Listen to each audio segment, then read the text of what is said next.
حبايب قلبي عاملين ايه؟ يا رب تكونوا بخير. النهارده عملنا اكل صيامي حلو قوي تحفه. تابع بس معايا للاخر وانت تعرف احنا عملنا ايه. ده رز، عملنا رز صيامي، وكمان عملت كوسه بطريقه حلوه قوي كل هيحب ياكلها. بصي بقى، عملنا ايه؟ عملنا الكوسه ازاي بقى؟ هنقطعها بطريقه حلوه قوي تخلي اللي يقعد ياكلها يحبها. وعايزه اقول لك الطريقه دي هتخليه بصي ياكلها بطريقه حلوه قوي، خفيفه على المعده، حلوه خفيفه قوي، ما تعملش حرقان ولا حموضه ولا الكلام دوت، ولا اي حاجه، ما فيهاش اي مسبكات ولا الكلام ده. زي ما انت شايفه كده، انا دلوقتي بقطعها ايه مكعبات. وهنعمل معاها، انا كان عندي كام واحده بطاطسايه كده، قلت برضو اقطعها معاها تديها طعم حلو. وكمان عصرة القوطة، ونضفت البصل، وهقطع فلفل ترانشات صغيرة. فالأكلة بتاعتنا النهاردة أكلة حلوة، وكلنا عارفين فوائد الكوسة. الكوسة طبعا مفيدة لكل الناس، مفيدة للقلب، ومفيدة جدا للأطفال. فيعني بصوا، ما تخلوش الأكلة دي متبقاش عندكم، لازم نعمل يعني مرة ولا مرتين في الأسبوع حاجة كده فيها كوسة، يعني مفيدة جدا. فزي ما انت شايفة كده، قطعت من كل حاجة حاجة، يعني كوساية، فلفل، بطاطساية. الفلفل اللي هنا بقطعه كبير علشان اللي ياكل ياخد باله ان في فلفل وكده. كده الأكلة جاهزة معايا ومبتاخدش معايا وقت نهائي، وانا عصرة هنا القوطة جاهزة معايا على الأكل على طول عشان ما تاخدش معايا وقت. زي ما انت شايفة كده، والبصل معايا هقطعه دلوقتي واجهزه، واوريك الشكل دلوقتي عامل ازاي لما اجي اوريك الحاجه جاهزه عامله ازاي. بصي، ممكن تقطعي التقطيعه اللي انت عايزاها، بس انا فضلت اقطعها كبيره زي كده، مكعبات قصدي، علشان هي كبيره. لو انت عايزه تعملي كوسه طبيخ لازم تكون كبيره مش صغيره. وهقول لك على معلومه ممكن ما تصدقهاش، ان الكوسه كل ما تكون كبيره كل ما تكون لها فايده حلوه قوي للجسم. هتقولي لي ازاي كل ما تكون الحاجه كبيره لها فايده؟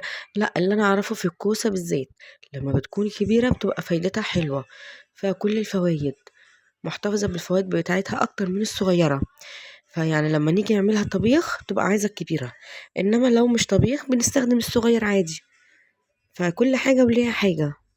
انا كده جهزت معايا الحاجه بتاعتي، قطعت الكميه بتاعتي كلها التقطيع اللي انت عايزاها، وجهزت البصل بتاعي، والقوطه كنت عصراها بس كده. وجبت معايا الحلة فاضية. هنحط ايه؟ الكوسة بتاعتي، واقولك هنعمل ايه تاني. بصي بقى، هنحط الكوسة وهنحط كل المكونات. بصي، اسرع حاجة الطريقة دي ممكن تمشيها بطاطس بس، كوسة بس، الاتنين على بعض. عندك جزر حطي جزر، ماشية معاكي في كل حاجة. فالأكلة دي سهلة وبسيطة، بس طعمها في الآخر حلو قوي. حسي ان انتي عاملة أكلة كده حلوة، يعني تعبتي فيها وانتي ما فيهاش أي تعب. حطي البصل، هنحط كل المكونات على بعض، احنا مش هنسبك زي ما اتفقنا، هي كلها أكل على بعض، ني في ني. بس كده، يعني بصوا مفيش ابسط من كده ولا اسهل من كده. نحط القوطه بتاعتنا. طبعا الاكله بتاعتنا مش هتبقى كلها قوطه، هنحط كمان جزء ميه بسيط هيخفف معانا القوطه، علشان ما يبقاش عندنا حموضه والكلام ده. هنكمل. فالميه هنا حلوه، مش هنحط كتير، ده هي كوبايه ولا اكتر ولا، علشان ما تبقاش الموضوع معانا كله قوطه ويعمل حموضه والكلام ده. وعشان في قوطه لازم يكون فيه شويه سكر. زي ما انت شايفة معايا كده، بصوا أكلة بسيطة خلصت معايا في ثواني. وهنعمل جنبيها شوية رز، بصوا تحفة. هنا حسيت ان القوطة مش حمرا، فعملت ايه؟ حطيت صلصة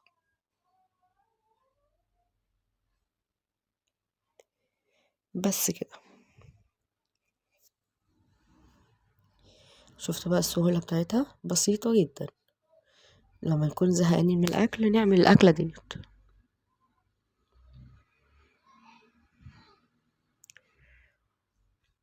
والأكلة دي بصي بترمي كتير، يعني حاجة اقتصادية، اقتصادي جدا في الغلو اللي احنا فيه دوت. والكوسة رخيصة مش غالية. احط ايه؟ احط كمون شوية صغيرين، وهنحط شوية فلفل اسمر، والملح والسكر وخلاص. وهنحط مكعب خضروات. شفت بقى؟ ولا ابسط من كده ولا اسهل من كده فيه. الملح بتاعنا، ظبطي ملحك وكل حاجتك، وشوية سكر ومكعبات. هنا هحط مكعبين 2 بس.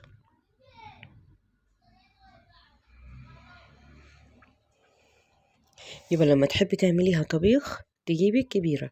صدقيني الكوسة الكبيرة بتبقى حلوة قوي في الطبيخ. انما لو هنعمل محشي صغيرة. وكمان شوية زيت من على الوش.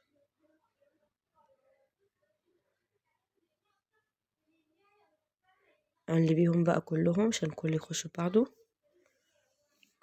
زي ما انت شايفة كده.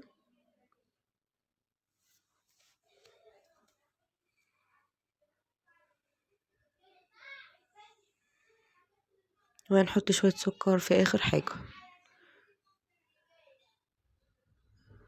وكده خلاص الاكلة جاهزة معايا. هغطيها واحطها دلوقتي على النار. ما بتاخدش معايا نص ساعة، ما بتاخد اقل من كده. عارفين ان الكوسة يعني بتستوي بسرعة، ما بياخدش معايا وقت.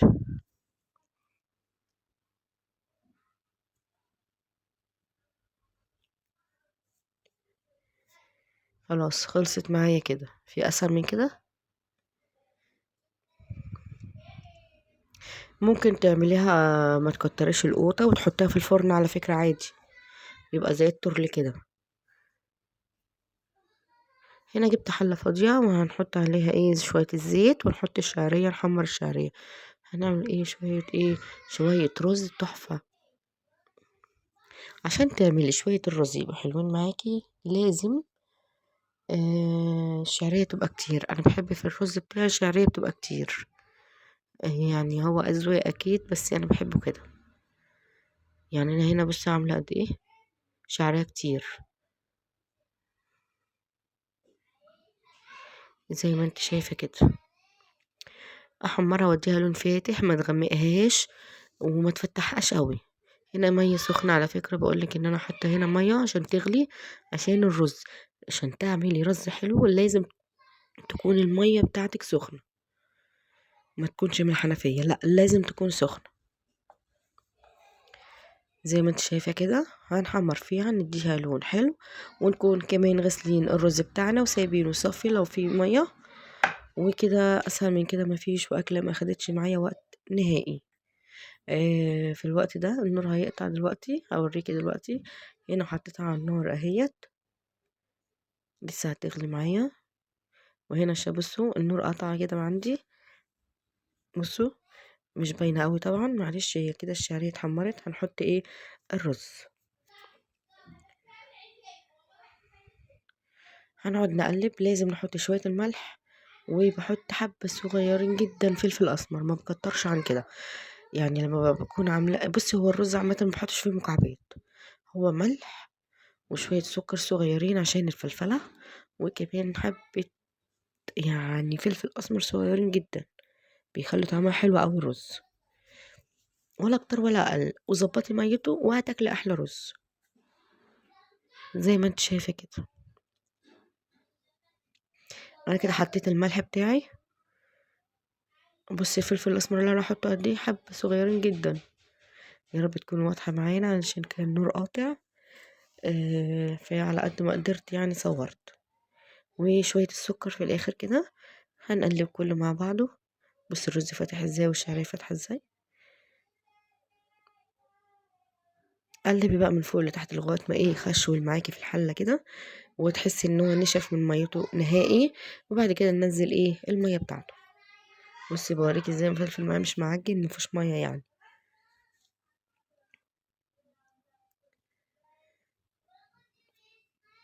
بس كده هنحط بقى الميه بتاعته. ظبطي ميته، ما بتعرفيش تظبطي ميته عايري الكل كوبايه، كوبايه وربع من الميه للرز المصري العادي.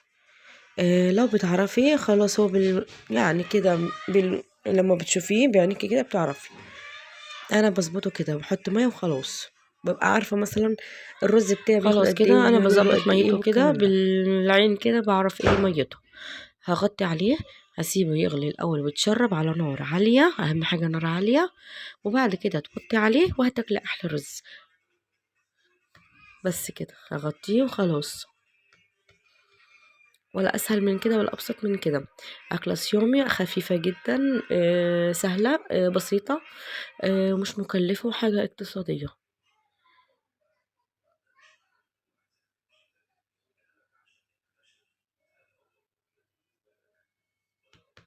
ظبط ملح وخلاص.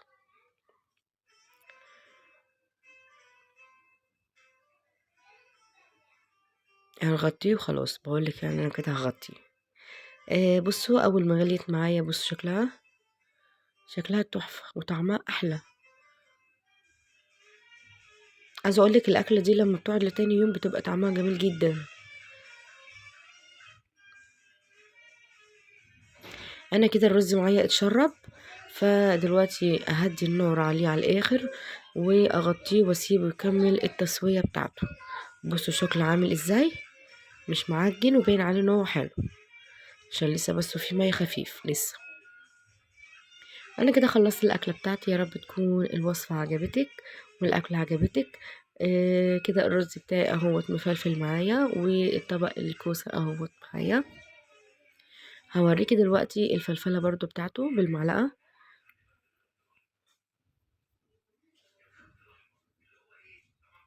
بصوا شكلها عامل ازاي. القوطه بتاعتها حلوه تتشرب ليه، معلقه ميه ومش عامله قوطه صافي يعني، فخفيفه. بصي بقى الرز تحفه. فكده انا خلصت الغدا بتاعي، يا رب الوصفة تعجبك، وحط اللايك لو لسه ما حطيتيش، واشتركي معايا في القناة لو لسه ما اشتركتيش، هتنبسطي معايا جدا. انضمي لعيلتنا، بنعمل كل يوم اكلة جديدة، اكلة شكل يعني، حتى لو هي مش جديدة بس احنا بنتشارك مع بعض الوصفة. يا رب وصفاتي تعجبكم. آه زي ما انت شايفة كده، حطي بقى اللايك وقولي لي رأيك في الاكلة دي ايه، ولو بتعملها قولي لي بعملها. على فكرة في الفطار ممكن اعملها بلحمة، بتبقى حلوة قوي. يلا اشوفك ان شاء الله فيديو جديد مع اكلة جديدة ووصفة جديدة. مع السلامة. ما تبخليش عليا باللايك.